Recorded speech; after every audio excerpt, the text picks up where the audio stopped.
السلام عليكم ورحمة الله تعالى وبركاته، والصلاة والسلام على رسول الله. أهلا وسهلا بكم في اقتراح جديد على القناة. بالنسبة لاقتراح نهار اليوم غادي نشارك معكم فطائر العشر دقائق، فطائر الشكل ديالهم مختلف، كيجيو رائعين، كيجيو راقين حتى في الشكل ديالهم وفي المذاق. والأهم أنهم جد اقتصاديين. فطائر بيضة واحدة، فطائر سريعة التحضير، مكونات سهلة اقتصادية أو متواجدة في كل البيوت المغربية. نتمنى إن شاء الله لعجبكم الفيديو المود تبارطاجوه مع الأصدقاء مع العائلة ديالكم، وكذلك في مواقع التواصل الاجتماعي. فطائر اللي كيجيو ساهلين، كيجيو كذلك رائعين لا في الشكل ولا في المذاق ديالهم. كيعجبوا كذلك جميع افراد العائله، خصوصا الوليدات كيعجبهم هذا الشكل هكذا. نحضروا لهم اما الكوتي او الفطور صباح الباكر، بما انهم غيتحضروا بدون فرن، فقط غير في المقلاة، وكنحصلوا على واحد الفطائر اللي كيجيو لذاذين لذاذين بزاف وساهلين كذلك. غادي تحضريهم وانت مستمتعه بالتحضير ديالهم. ونبداو على بركه الله. انا اول حاجه عندي واحد الرشه خفيفه ديال الملحه اللي دائما كنعادلو بها الذوق. عندي كذلك حبه واحده ديال البيض. غادي نضيف هنايا 140 غرام ديال السكر سنيده، تقريبا واحد نص كاس بالكاس ديال العنبه، فانا عندي هذا الكاس صغير فعمرته. الاخوات اللي بيعبروا بالميزان فكيديروا 140 غرام ديال السكر سنيده مع حبه واحده ديال البيض مع رشه خفيفه ديال الملحه، كذلك مع نص كاس ديال زيت المائده اللي كنصبوا غير على شكل خويط بهذا الشكل. وحنايا مستمرين في التطراب. فطائر للصراحه ساهلين ساهلين بزاف. وهنايا غادي نسم كذلك بكيس ديال الفاني. هنايا هاد الفطائر هادو بالمذاق ديال الفاني كيجيو لذاذين لذاذين بزاف، كيعطيهم واحد النسمه اللي رائعه. من بعد غادي نضيف هنايا الخميره اولا البيكن باودر، فانا غادي نضيف كيس ونصف، تقريبا واحد 14 غرام حتى ل 15 غرام. هنا درت الكيس الاول كامل، والكيس الثاني درت نصف ديالو، تقريبا يعني واحد 14 غرام بالضبط. غادي نطرب هنايا الخليط ديالي مزيان. من بعد غادي نضيف هنايا كاس ديال الماء عادي من الصنبور. هنايا ملي كندير داك الكاس ديال الماء ما كنطربوش مع المكونات، كنخليو بمجرد ما كنخوي الماء كنضيفوا عليه الدقيق. ضفت الكاس الاول، ضفت كذلك الكاس الثاني. الوزن ديال كل كاس 100 غرام. ونجمع المكونات اولا هذا الخليط هذه غير بيدنا. صراحه طريقه التحضير ديالهم سهله، قل من 10 دقائق تتكوني موجده هاد الفطائر هذا. هنا غادي نضيف كذلك الكاس الثالث. بالنسبه للاخوات اللي بيعبروا بالميزان فكيديروا 450 غرام بالضبط.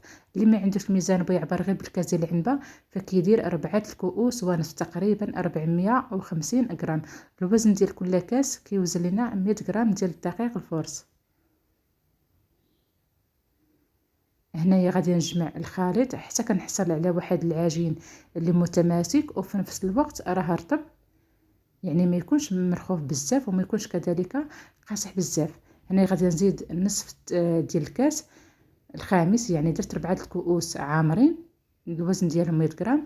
وضفت كذلك الكاس الخامس النصف ديالو اللي هي 450 غرام حتى كنحصل على هذا العجين بهذا القوام. هنايا بمجرد ما كتحصلوا على هذه النتيجه هذه غادي نجمعوا العجين ديالكم بهذه الطريقه هذه. وتحاولوا هنايا غادي نقسموا على جوج ديال الحصص اللي يكونوا بنفس القياس. ضروري هنايا كتقطعوا الحصه الاولى قد الثانيه او عبرهم بالميزان. هنايا غادي ناخذ الكويره الاولى غادي نجمعها بهذا الشكل. غادي فقط نرش سطح العمل لانه كيكون تسقر واحد شويه، نخليها هنايا حدايا على جانب. وناخذ الكويره الثانيه غادي نضيف لها هنايا واحد المعلقه ديال الشوكولاته بودره نوعيه جيده. غادي نضيف ليه قطرات ديال الزيت لان تنعرفوا الشوكولاط صعيب هكا يدخل لكم في العجين اللي تيكون متماسك، فغادي نعطيها كان شويه ديال الوقت حتى كندخل هذيك الكميه اللي عندي ديال الشوكولاط وكيتلبس ليا داك العجين كامل كيولي بهذا الشكل هذا. نحاولوا نبعدوه على الحصه الاولى اللي خلينا فقط منسمه غير بالفاني، والحصه الثانيه راه حنايا نسمناها بالشوكولاط. هنا غادي ضروري تنظفوا الايد ديالكم عاد دوزوا خدموا هاد الحصه الاولى اللي خليناها كان بيضه. دائما كنديروا واحد رشه خفيفه ديال الدقيق. وغادي نجيب المدلك لانه فعلا هو اللي غادي يساعدنا باش غنطلقوا هاد العجين. انا هنايا ما غاديش نورقوا بزاف ولا نسرحوا بزاف على حسب ان الكاميرا ما غاديش تشد لكم سطح العمل كامل، فغادي نحاول هكا نطلقها غير واحد شويه ونخليها حدايا على جنب. دائما كتحاولوا تقادوا الجوانب مزيان باش يجيكم هكا واحد المربع اللي مقاد. يعني كتشوفوا معايا راني كنطلق وتنقاد دوك الحواف اولا دوك الجوانب، وكندير واحد الرشيشه خفيفه فقط ديال الدقيق. حاولوا ما تكثروش ليها الدقيق، دائما تنقاد الجوانب وكنطلق بالمدلك باش كيساعدني. هنا غادي نخليه حدايا على جانب باش كيجيني كناخذ على العبار ديال الحصه الثانيه اللي خليت ديال الشوكولات. هنا راه كنحاول ما امكن انني نقرب لكم الكاميرا ديال الهاتف باش يبان لكم. نتوما خذوها كنيا الاريحيه ديالكم وطلقوا العجين ديالكم على خاطرو. طلقوا المربع الاول شويه كبير، عاد حطوا ثاني المربع الثاني تا هو طلقوا قياس قدو، عاد ديروها كني. هاد العمليه اللي غندير انا ولا هاد الخطوه اللي غندير دابا غتحطوا الحصه الاولى فوق الحصه الثانيه بهذا الشكل. انا هنا راه غادي نعاود نطلقها باش يلا تبان لكم مزيان، وفي نفس الوقت راها كتبت عليها. كنحاول نقلب العجين تاني من الجهه اللي كتكون في الاسفل باش هذوك الحواف يكونوا على بعضياتهم، ما تكونش الحصه الاولى مفاوته على الحصه الثانيه. كنتمنى ان شاء الله يكون الشرح واضح وكذلك الصوره واضحه. طريقه راه سهله، كتشوفوا معايا كنطلق تنقاد الجوانب وانا كنطلق حتى كنحصل على واحد المربع بهذا الشكل اللي هو مقاد. ما تجينيش هكا عجينه وحده خارجه على الاخرى. وهاد الطريقه اللي كنديرو كنخدمو يعني هذاك العجين كونوا اكيد راه بهاد الطريقه هذا كنضغطوا عليه راه كيتثبت لينا. يعني داك العجين البيض اللي خلينا بالفاني على داك العجين ديال الشوكولاط راه كيتثبت عليه. من بعد تناخذو من الاسفل الجهه اللي كتكون قبالتنا هي اللي كنلوها وكتكون هكانيه ليا على ختي، يعني ما نخلوش هكانيه واحد الفراغ ما بين كل ليا. كنحاولوا دوك الليات اللي طوينه يكونوا قابطين على بعضياتهم باش ما كيتحلوش معنا. صافي هنايا كندير هاد الطريقه هذه، اولا ديروها كني غير شويه ديال الماء على النهايه ديال هاد الحافات هادو باش كتبت لكم.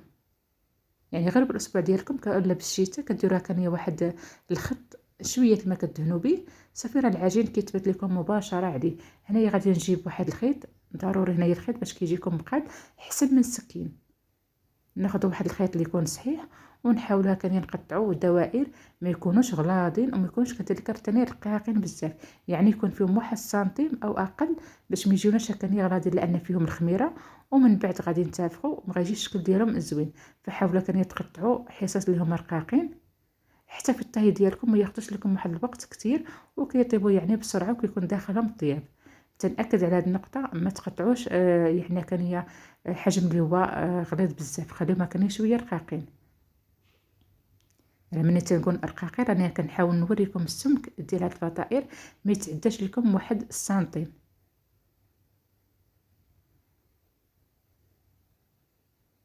يعني سنتيم او اقل راه كيجيونا في القياس هي هذاك. هنا خديت واحد المقلاة وضعت فيها الزيت كميه ديال الزيت، كنخليه حتى كيبدا يسخن غير شويه ماشي كيسخن بزاف، وكنخلي النار اقل من متوسطه ماشي مهيله بزاف ميته وماشي كذلك عاليه باش ما يتخطفوش معكم ويبقاو لنا خضرين من الوسط. حاجنا بهم يطيبوا كما الاسفل كما الوسط كما الفوق. دائما كتحكموا نتوما في درجه الحراره. مره كتبان لكم الزيت كان بردات فكتعاودوا تزيدوها كان في النار ديال الشعله ديالكم اولا كتنقصوا. نتوما كتحسوا بهم، يعني ملي كتكونوا كطيبوا راه كتكون عينكم ميزانكم حتى كيدخلوا الطياب مزيان من الفوق ومن الوسط. هنا راه ما كيشربوش معنا الزيت نهائيا. الكميه اللي كنديروا ديال الزيت راه كتبقى. هنا راني قليت الكميه الاولى حيدتها وهذه راه الكميه الثانيه ديال الفطائر. صراحه راه كيخرجوا واحد الكميه كبيره. اهم حاجه الطي ديالهم ما طيهمش على نار اللي هي مجهده او لا شعله اللي هي عاليه، نار اقل من متوسطه وانتم كتحكموا في النار ديالكم. الا بالكم ما كان غيتخطفوا راه كتنقصوا النار وتخليهم يطيبوا على خاطرهم. من بعد ما طيبوا تيكون هذا هو الشكل ديالهم النهائي، كيجيونا محمرين رائعين. انا دهنتهم شويه ديال الكونفيتير على الوجه ديالهم ورشيتهم كذلك بحبات مهرمشين ديال الكوك.